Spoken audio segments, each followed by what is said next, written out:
ನಮಸ್ಕಾರ ವೀಕ್ಷಕರೇ, ನಾನು ನಿಮ್ಮ ಮಂಜುನಾಥ್ ಅಡ್ವೊಕೇಟ್ ಹಾಗೂ ಅಧ್ಯಾತ್ಮ ಚಿಂತಕರು ಮಾತಾಡ್ತಾ ಇರೋದು. ಈ ಒಂದು ಮಂಜುನಾಥ್ ಅಡ್ವೊಕೇಟ್ ಎಂಬುವಂತಹ ಕಾನೂನಿನ ಚಾನಲನ್ನು ಮತ್ತೆ ಈಗ ನೂತನವಾಗಿ ಜನರಿಗೆ ನ್ಯಾಯ, ನೀತಿ, ಧರ್ಮ ಇವುಗಳ ಪರಿಚಯ ಮಾಡಬೇಕು ಅಂತ ಹೇಳಿ ಈ ಒಂದು ಅಂತರ್ಯಾಮಿ ಸ್ಪಿರಿಚುಯಲ್ ಎಂಬುವಂತಹ ಹೊಸ ಚಾನಲನ್ನು ಓಪನ್ ಮಾಡಿದ್ದೇನೆ. ಇದರ ಮುಖಾಂತರ ಆಧ್ಯಾತ್ಮಿಕ ವಿಚಾರಗಳನ್ನು ನೀಡ್ತಾ ಬರ್ತೇನೆ. ನಮಸ್ಕಾರ ವೀಕ್ಷಕರೇ, ನಾನು ನಿಮ್ಮ ಮಂಜುನಾಥ್ ಅಡ್ವೊಕೇಟ್ ಮಾತಾಡ್ತಾ ಇರೋದು. ಇವತ್ತು ವಕೀಲರ ಮೇಲೆ ಹಲ್ಲೆ ಮಾಡಿ ಜೀವಾವಧಿ ಶಿಕ್ಷೆಗೆ ಒಳಗಾದಂತಹ ಹಾಗೂ 50,000 ರೂಪಾಯಿಗಳ ದಂಡ ಹಾಗೂ 3 ಲಕ್ಷ ರೂಪಾಯಿಗಳ ಪರಿಹಾರವನ್ನು ವಕೀಲರಿಗೆ ಕೊಡಿಸಿದಂತಹ ಒಂದು ಪ್ರಕರಣದ ಬಗ್ಗೆ ಇವತ್ತು ಮಾತನಾಡಬೇಕು ಅಂತ ಹೇಳಿ ಬಂದಿದ್ದೇನೆ. ಈ ಒಂದು ವಿಚಾರ ಏನಕ್ಕಾಯಿತು ಅಂತ ಹೇಳಿದರೆ, ಈ ವಕೀಲರಾದಂತಹ ಶಿವಕುಮಾರ್ ಇವರ ಮೇಲೆ ಈ ಟೌನ್ ಕೋಆಪರೇಟಿವ್ ಸೊಸೈಟಿ ಅಧ್ಯಕ್ಷರಾದಂತಹ ನಿಶಾನಿ ಜಯಣ್ಣ ಎಂಬುವವರು ಹಲ್ಲೆಯನ್ನು ನಡೆಸಿರ್ತಾರೆ. ಆ ಹಲ್ಲೆಯು 2010 ಏಪ್ರಿಲ್ 9ರಿಂದ 9:30 ಸಮಯದಲ್ಲಿ ಅವರ ಕಚೇರಿಯಿಂದ ಕೆಲಸವನ್ನು ಮುಗಿಸಿಕೊಂಡು ಅವರು ಹೋಗುವಂತಹ ಸಂದರ್ಭ. ಅಂದರೆ ಗಾರೆಹಟ್ಟಿಯಿಂದ ಕಾವಡಿಗರ ಹಟ್ಟಿ ಎಲ್ಲಿನ ಮನೆಗೆ ಹೋಗುವಾಗ ಈ ಒಂದು ಸೇಜಪ್ಪ ನಿಶಾನಿ ಜಯಣ್ಣ ಎಂಬುವವರು ದ್ವಿಚಕ್ರ ವಾಹನದಲ್ಲಿ ಬಂದು ರಾಡಿನಿಂದ ಮಾರಣಾಂತಿಕ ಹಲ್ಲೆಯನ್ನು ಅವರ ಮೇಲೆ ನಡೆಸಿ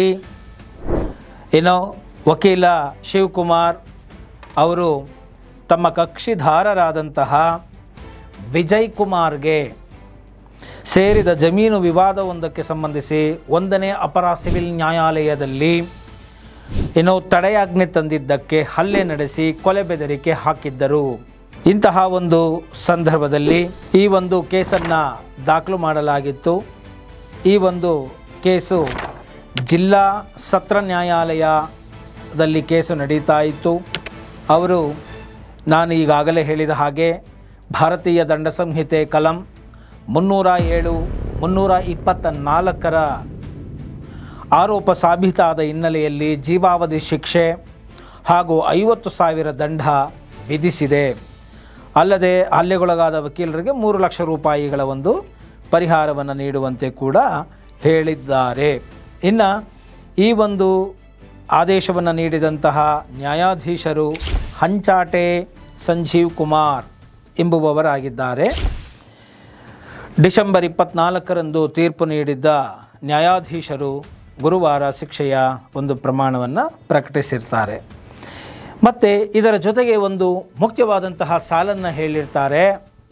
ಅದು ಸಮಾಜಕ್ಕೆ ಅರಿವಾಗಲಿ ಎಂಬುವಂತಹ ದೃಷ್ಟಿಯಿಂದ ವಕೀಲರು ಸಮಾಜದ ಒಂದು ಭಾಗವಾಗುವುದರ ಜೊತೆಗೆ ನ್ಯಾಯಾಂಗದ ಭಾಗವೂ ಕೂಡ ಆಗಿದ್ದಾರೆ. ಇದು ಕೇವಲ ವಕೀಲರ ಮೇಲೆ ನಡೆದ ಮಾರಣಾಂತಿಕ ಹಲ್ಲೆ ಮಾತ್ರವಲ್ಲ, ಇದು ನ್ಯಾಯಾಂಗದ ಮೇಲೆ ನಡೆದ ಮಾರಣಾಂತಿಕ ಹಲ್ಲೆಯಾಗಿದೆ ಎಂಬುವಂತಹ ಮಾತನ್ನು ಹೇಳುವುದರ ಮುಖಾಂತರ ವಕೀಲರ ಒಂದು ವೃತ್ತಿಯ ಘನತೆ, ಒಂದು ಗೌರವವನ್ನು ಎತ್ತಿ ಹಿಡಿದಿದ್ದಾರೆ. ವಕೀಲರಿಗೆ ವೈಯಕ್ತಿಕವಾಗಿ ಯಾರ ಮೇಲೂ ಕೂಡ ದ್ವೇಷಗಳಿರೋದಿಲ್ಲ. ಅವರು ಅವರ ಕರ್ತವ್ಯಗಳನ್ನು ನಿಭಾಯಿಸ್ತಾ ಇರ್ತಾರೆ ಅಷ್ಟೇ. ನೀವು ಹೇಗೆ ಈಗ ಹಲ್ಲೆ ಮಾಡಿದವರು ಹೇಗೆ ಅವರ ಪರವಾಗಿ ವಕೀಲರನ್ನೇ ಅವರು ಆಯ್ಕೆ ಮಾಡಿಕೊಂಡಿದ್ರಲ್ವಾ, ಅವರು ಅವರ ಪರವಾಗಿಯೇ ವಾದ ಮಾಡ್ತಾಯಿದ್ರು ಅಲ್ವಾ, ಹಾಗಂತ ಈ ಕಡೆಯವರು ಅವರನ್ನು ಹಲ್ಲೆ ಮಾಡಿಬಿಟ್ರೆ ಹೇಗೆ? ಆದ್ದರಿಂದ ವಕೀಲರು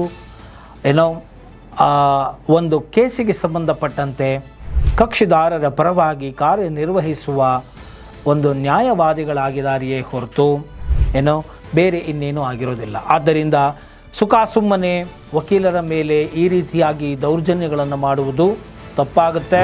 ವಕೀಲರ ಮೇಲೆ ಮಾಡಿದಂತಹ ಪ್ರತಿಯೊಂದು ಹಲ್ಲೆಯು, ದೌರ್ಜನ್ಯವೂ ಕೂಡ ನೇರವಾಗಿ ನ್ಯಾಯಾಂಗದ ಮೇಲೆ ನಡೆದಂತಹ ಹಲ್ಲೆ ಹಾಗೂ ದೌರ್ಜನ್ಯ ಅಂತ ಹೇಳಿ ಪರಿಗಣಿಸಬೇಕಾಗುತ್ತದೆ ಎಂಬುವ ಮಾತನ್ನು ಕೂಡ ನಾನು ಹೇಳ್ತಾ, ವಕೀಲರನ್ನು ಗೌರವಿಸಿ ಮತ್ತು ವಕೀಲರ ಜೊತೆಗೆ ನೀವು ಏನಾದರೂ ಏನು ಕೇಸುಗಳಲ್ಲೇ ಆಗಲಿ ಇನ್ನೇನೋ ಒಂದು ಅಸಮಾಧಾನಗಳಿದ್ದಿದ್ದೇ ಆದಲ್ಲಿ ಗೌರವಯುತವಾಗಿ ಮಾತನಾಡಿಕೊಂಡು ನೀವು ಅವರಿಂದ ಹೊರಟೋಗಬೇಕೇ ಹೊರತು ಅದನ್ನು ಬಿಟ್ಟು ನೀವು ಅವರ ಜೊತೆಗೆ ಗಲಾಟೆಗಳನ್ನು ಮಾಡಿಕೊಳ್ಳೋದು, ಸಮಸ್ಯೆಗಳನ್ನು ಮಾಡಿಕೊಳ್ಳೋದು ಮತ್ತು ಈ ರೀತಿಯಾಗಿ ದ್ವೇಷಗಳನ್ನು ಕಟ್ಟಿಕೊಳ್ಳೋದು, ಈ ರೀತಿಯಾಗೆಲ್ಲ ಮಾಡುವುದು ಬಹಳ ತಪ್ಪು ಎಂಬುವಂತಹ ಮಾತನಲ್ಲಿ ಹೇಳ್ತಾನೆ.